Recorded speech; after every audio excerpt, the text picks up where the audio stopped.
Hello, I am René Haverman, and this is Farm Future News Podcast 7. Welcome to our podcast. That you have chosen us to be watched. And if you like, please like or subscribe and subscribe because what we cannot do is growing this channel without you. Today's subject is how to start your own farm. And we show you a video that takes you step by step through the different choices you have to make if you want to start your own farm. You might say, but Renee, this is the USA. This is different from Africa. Yes, you're right. It is different from Africa. It's a different climatological circumstances. But the choices are more or less the same. And so I like to invite you to watch carefully and take your own conclusions out of it. Okay, so obviously starting a small farm is no small task. Farms are these incredibly dynamic entities, unlike almost any other business, where you are not just the manufacturer in many cases, but also the distributor, the marketing department, HR, the guy with the bad jokes at the water cooler, all of it. And so, because the farm business is so complex, my first step to starting a farm is wildly important. Back to that wildly important suggestion that I want to make off the top, and hear me out. The very first step to starting a farm is not buying land. Indeed, purchasing land may be the last step or may not be a step at all, honestly. Of course, if you're inheriting land or you have land to use or you've already purchased land, then that's fine. You can move on to the next step. But for prospective farm business owners, though, know that land ownership can gravely complicate starting a successful business. Like when you go to start a restaurant or a dance studio or a soccer themed karaoke bar, I am allowed to have dreams. You wouldn't normally purchase the property first, right? You would likely rent first, and if things went really well, perhaps you would expand or build your own structure or remodel an existing one or whatever. Well, that same sort of rule can and maybe should apply to farming. Family farms, no-till farms, regenerative farms, they're all still businesses at their core, and they need to be treated as such. But that doesn't have to be a downer. In fact, treating it like a business is how you can come to enjoy farming for a very sustainable and long period of time. So indeed, land ownership can absolutely gobble up your startup capital, create long-term stresses, and add work and risk that are not directly contributing to your farm or farm business. I know because land ownership has left us undercapitalized for the majority of our farming career, which is nearly 15 years now. Being undercapitalized can lead to a lot of stress. Now, if you're sitting on loads of money, then obviously do whatever. But for most of us, we're not. So we should set land ownership aside for the moment and focus on some of the other elements of starting a sustainable farm. Farmer Jesse is right. Farming does not start with choosing your land. Farming starts with choosing for a concept. What do you want? So don't start with purchasing land. Just first create the concept. What are your skills? Why do you want to farm? And are you supported? Farm business, which brings us to step 2, create your family or personal budget. One obligatory note here, I do not have a monopoly on all the good advice or good ideas, so please feel encouraged to add your insight and comments in the comment section. Okay, so a personal slash family budget is not a business plan.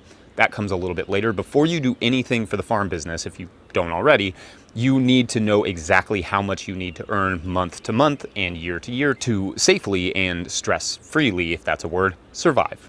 It is a very common farming mistake to intertwine your family and farming expenses and incomes We did, and you probably will. It's not easy to undo, so just nip that one in the bud, because if you do not pay attention to what you and your family need, starting a farm is going to be infinitely stressful, and it's going to be hard to tell if the farm is actually making enough to survive, and if your family is just having to supplement that. This family/personal budget does not have to be perfect. Go through your bank account and get a rough idea of how much you spend every month and on what: fuel, insurance, retirement, medical expenses, food, soccer karaoke, car repairs, and try to be on the high end of those numbers so that you don't undershoot them and get in trouble down the road. Later, you will make a farm budget as well. That will include what you expect to spend every month on the farm and over the course of a year. Some skills with spreadsheets definitely come in handy in business ownership. Check out Dan Briesblau's Spreadsheet Academy, in fact, for help there. I'll put a link in the show notes, but also a Word document is a fine place to start, or a notebook, or a napkin, or tattoos, or whatever. Next, and obvious. Many people who start their own business, inclusive farming, they underestimate the importance of a fair and reliable family budget. Make sure that you have not underestimated your family budget. If if I'm allowed to give an advice, take the average of the past 2 years and put 20% on top of it. That's supposed to be the minimum for you as a family budget. Obviously, you can do some of these steps concurrently, but next, you really should get some amount of farming or growing experience.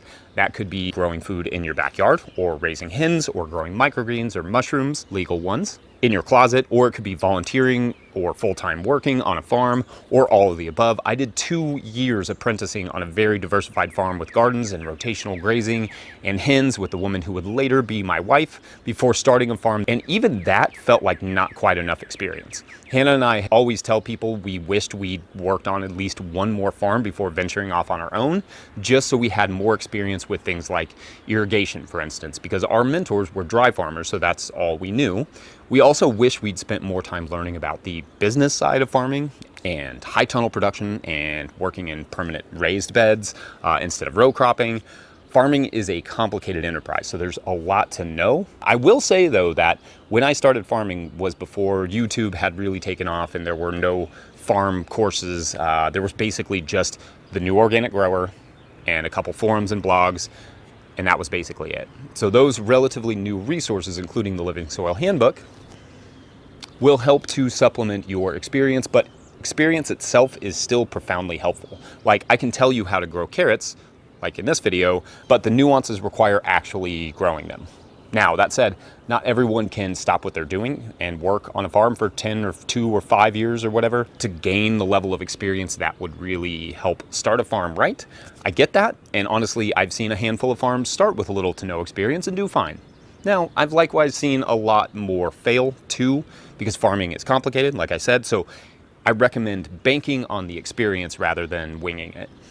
Working on a farm won't just teach you the skills of farming, but will help you to know what parts of farming you like and don't like, or if it's even for you, without any of the risk. It will get you prepared physically and mentally to farm, working on another farm, and teach you the requisite sense of urgency you need to be able to be successful. Obviously, avoid, if possible, unpaid internships. Try to work for farmers who can afford to at least pay you something, indeed even beyond food and housing and education. And pro tip, get your experience in roughly the region where you want to end up, or at least in a similar climate if possible. That way you can get to know the growing season and the local weeds and challenges and resources, materials, that sort of stuff. I see market gardeners hiring every spring. I know there are jobs out there because staffing is a commonly discussed challenge for farmers, even those who pay really well. Follow as many as you can in your area and on social media. Chat with growers at the farmers market. We don't often have work positions open on our own farm, but social media and on our forum is where we would post those positions, so look at those things. Go work with a farm that you like with no preconceptions about what a farm should be, and just try to absorb it. Don't think of experience as setting you back and taking up precious time. Think of it as making your own farm startup more efficient and effective in the end. Indeed, you will get started faster and better if you know what you're doing and you have a little experience to bring to the table. Farming is complex. Don't underestimate the complexity of farming. Don't think that if you have read a few books and you have watched all the videos on YouTube about how to start a farm, that you know that how to farm. Go out and start maybe on a Saturday or in another day in the week at a farm for at least a year and get experience. On the job training is the best experience for farmers. And even then, you will still have surprises. But if you have been trained into live and work within the rhythm of Mother Nature, it helps and it gives you inspiration on what to do. What is the next step? Now, as you work on developing your farming experience, you can start gathering data for a business plan and a farm budget. This part could get really exciting, so don't say I didn't warn you.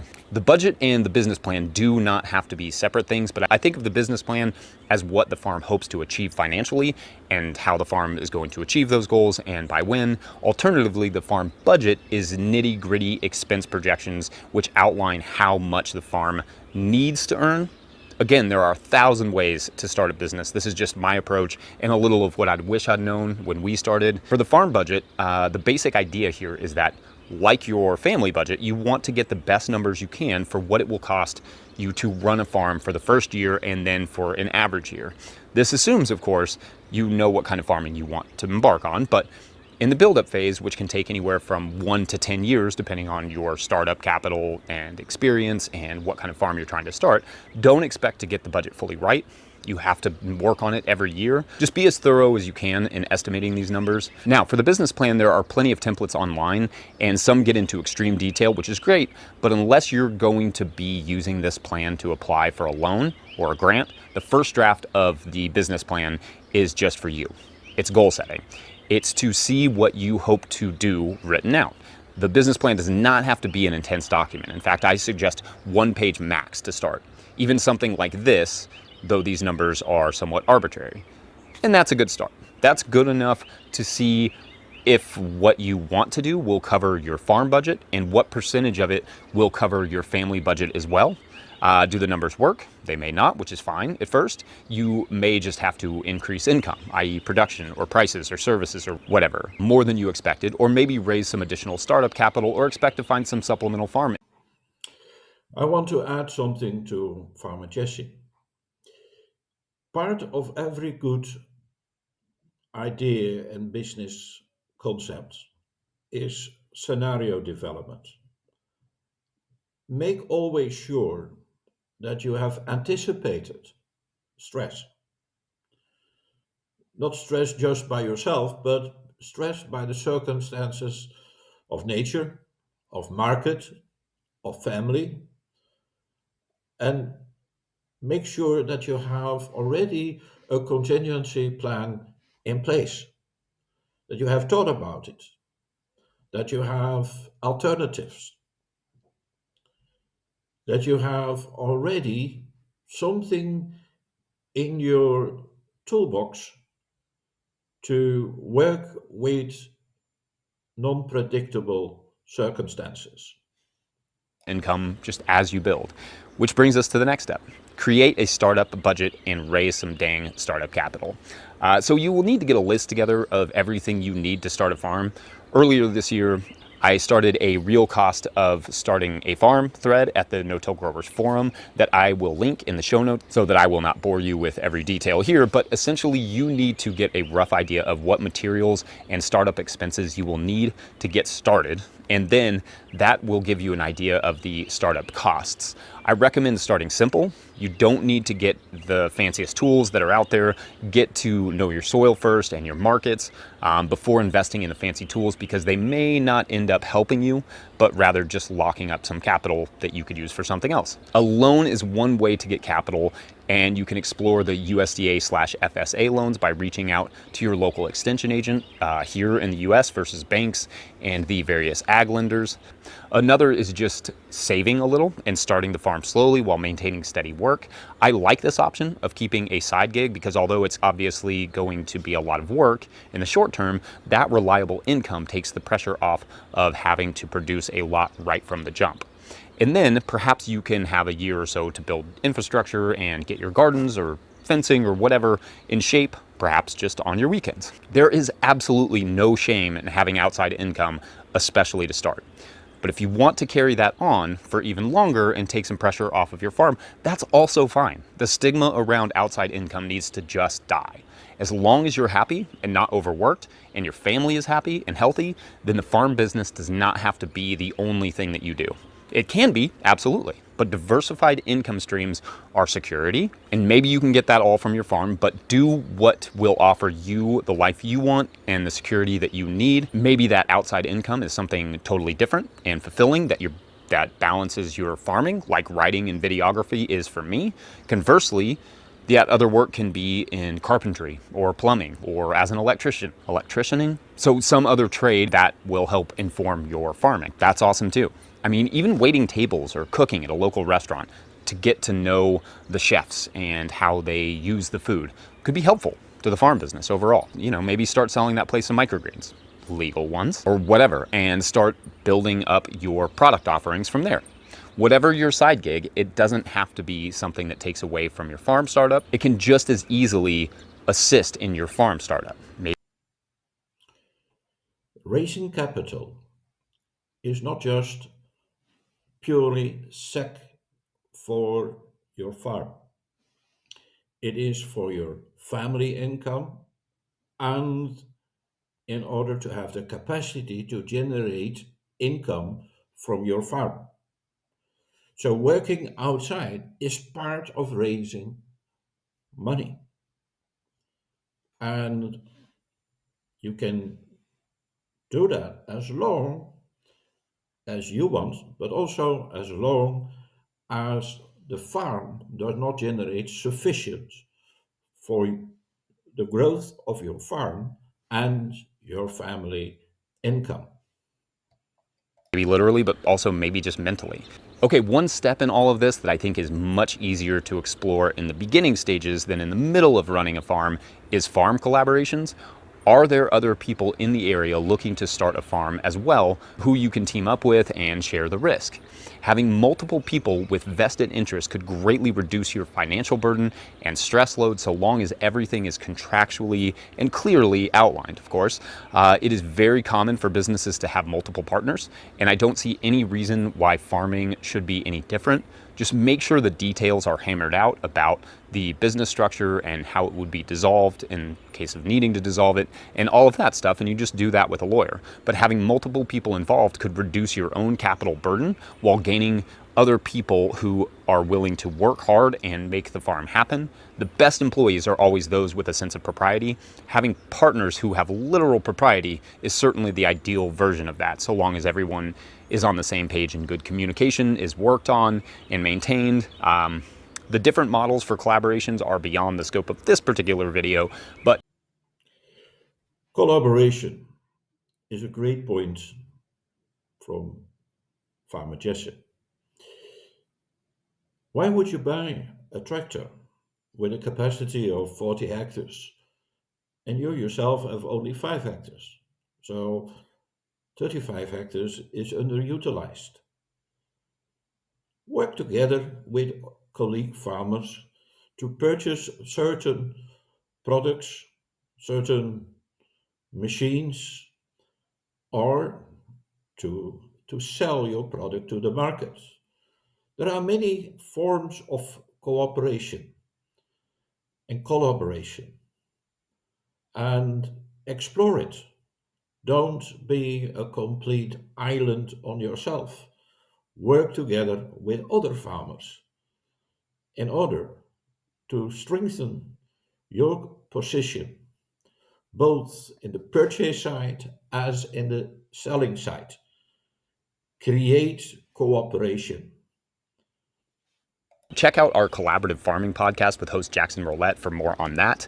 All right, now at this point, you probably need to find land on which to grow. Not the worst idea for a farm. I truly do recommend starting with a lease somewhere, especially if that lease is paid for with produce or meat or something, just in exchange. I like leases because they can be affordable, sometimes even free. Having a lease can help you raise and save money for potentially buying your own place or maybe just, being able to retire. You can also, depending on where you are, perhaps lease more land than you can affordably buy yourself. If your farm idea requires significant acreage, especially like grain production or livestock or whatever it is, maybe you can rent more land than you can buy. Finding and evaluating land is a big topic that definitely deserves its own video, but that is where the experience you gained, right, can come in handy.